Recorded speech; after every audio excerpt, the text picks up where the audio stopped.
السلام عليكم ورحمة الله وبركاته. اليوم جيت نوريكم كيفاش نديروا المعجون تاع التشينا.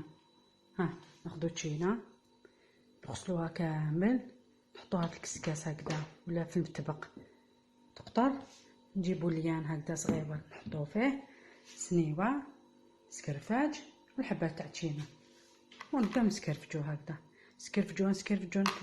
نسكرفجو ونحطو حتى نكملو كامل. كي نكمل كامل نوريكم بعد كيفاش نديرو. هايدي بعد ما سكرفجتها باينه سكرفجاني تاعها ساهل ماهل. هاو هذاك لوزاس تاعها القشور تاعها اللي خرجناه نديروهم في ساشي ولا في البلاره، نديروهم في كونجيلاتور. كي نديرو بريوش ولا خبز تاع الكوشه نصايبوهم. هاي لك تشينا بعد ما سكرفجناها نحينا كامل هاد القشره تاعها، على خاطر هاد القشره هي اللي تطلق المروره على المعجون وكان نديروه بالقشور. هذه هي نديروه في قدره، نحطوه في قدره، هي مشله من الاول شللناها بلا ما نعاودوا لها.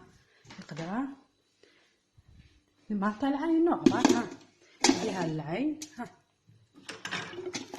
نعمرها بالماء، ما في لا بالخرج بلا، نعمرها بالماء، ندخل العين مليح، نعمرها مليح،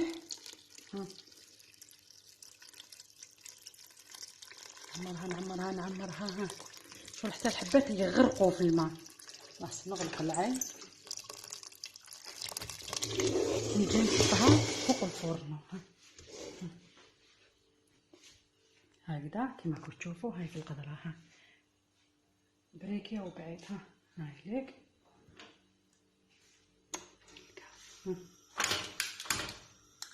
هاي نفدها نحطها فوق النار. هوبا خليوها طيب مليح حتى نمسها هكذا بالفرشيطه ولا بالموس نشوف نصيبها فريمون طابت. ومن بعد كي تكمل طيب نوريكم كيفاش نكملو نديروها. هاي بعد ما طاب مسيه يقعد طري. كيفاش نديرو؟ نحكمو الحبه، نحيو لها هذا السره هاديه هكذايا، نطيوها كامل والتحتانيه،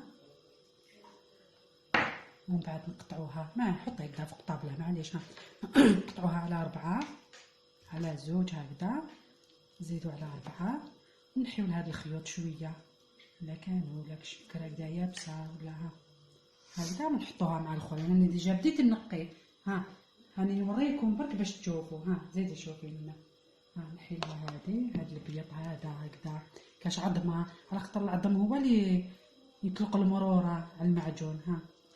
هذه زيدو تاني قطعوها هكذا على 2، نحيو لها هذاك البيض هنا هكذا باش ما قعد لها شويه من هذيك السره تاعها ولا هذيك تاني الدوزيام. نحيو لها هذاك الخيط، نفيريفي كش ما قعد لها ولا هذا معليش لاصق معاها. هكذا لازم تنقى وتتقطع هكذا براج. نبقى نوريكم الكيل تاعو.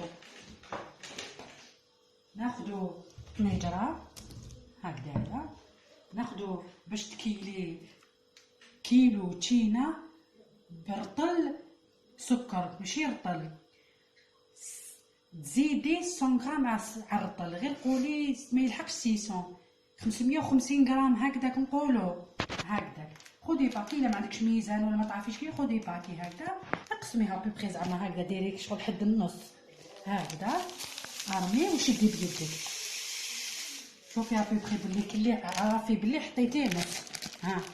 ومن بعد هذاك النص زيدي نقيس 100 غرام هكذا. انا عندي ميزاني نعرف، مي هذه هي هكذا قولي 3 مغارف باش يولي لك 550 ميم با 600. ومن بعد جيبي الماء فيه 550 نديرو ريتلا ماء، ميم با ريتلا، لا شويه فوق النص تاني. نديرو هكذا قولي نص. هاي اللي كانت معمره هنا، حنا خدينا نص زدنا شويه عن نص، تخليه يغلي مليح حتى كي تشوفيه خلاص راح يلحق يولي كلي سيغو، باش نخلطولو التشينا باش تبقى شابه البراج هكدا يبقاو شبان. وكي طيب ونوريلكم كيفاش النتيجه الاخرانيه كامل. هاك السيرو كيفاش يغلي راني درتو صافي واحد قريب نص ساعه هو يغلي. بعد ناخذ انا التشينه تاعي هاي ليك ونديرها لداخل، نقص شويه الفورنو باش ما يغزلنيش. ها نرمي التشينه تاعي كامل لداخل. زمان ماشي هكذا اللي كنا نديرو، زمان كنا نديرو التشينه ونديرو السكر نخليوه يبات ونطيبوه. دوك ولاو يسهلوا هكذا خير باش بالخف يوجد. يعني كيف هذيك مليحه، طريقه مليحه وهذه طريقه مليحه. ها شوف ديروا هكذا، نديروه لداخل كامل تستفوه. فوالا عاود نسقمو بالمغرفه،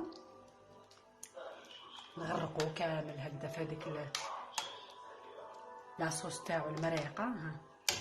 نعاود نزيد الفورنو ونخليوها يغلي قولي واحد نص ساعه هكذا. ولا تشوفي عينك ميزانك كي تحبي باش تعرفي ديري هكذا بالمغرفه. تاخدي تبسي صغير، ما حطيش تبسي قدامي صغير، تخليه وتمسيه يولي كي العسل. بصح بعد ما يطيب بيان سور لازم يجوز هذيك النص ساعه ويجوز باش تولي ديري هذه الفكره. هذا هو المعجون تاع اليوم تاع التشينه. كي يطيب ونفرغوا في بلاره نوريهولكم كيفاش النتيجه الاخيره.